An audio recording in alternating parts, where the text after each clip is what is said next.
തെളിച്ചമേകാൻ പൊൻപുലർക്കാലം വെളിച്ചമാകും പോ നുറുങ്ങുവെട്ടം പക്ഷിപരാഗം തെളിച്ചു കാട്ടും പോ വരുന്നു ദൈവം മനസ്സിനുള്ളിൽ തിളക്കമേകിടാൻ തരുന്നു ധ്യാന പ്രകാശമാർക്കും വിളക്ക് വയ്ക്കുമ്പോൾ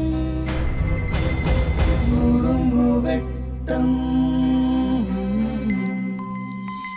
ഇറങ്ങിടട്ടെ ഹൃദന്തമെല്ലാം യുഗപ്രകാശത്താൽ മറഞ്ഞിടട്ടെ മാനാന്ധകാരം യുഗപ്രസാദത്താൽ നുറുങ്ങുവെട്ടം.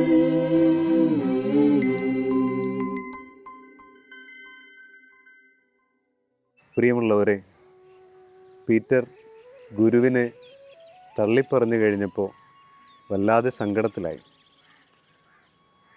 വിഷമത്തോടെ ഗുരുവിനെ തന്നെ പീറ്റർ നോക്കി നിന്നു.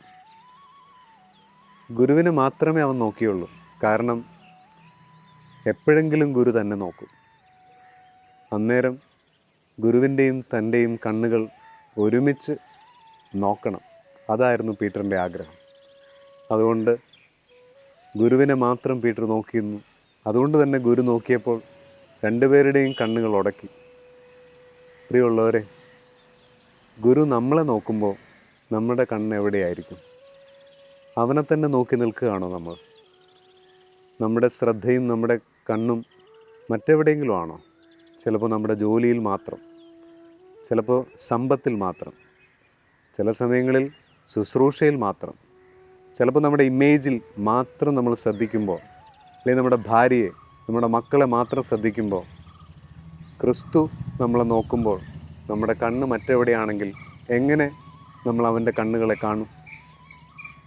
പ്രിയമുള്ളവരെ, നമുക്ക് അവനെ മാത്രം നോക്കാം. കാരണം അവനാണ് നമ്മുടെ ഗുരു. നന്ദി. നുറുങ്ങുവെട്ടം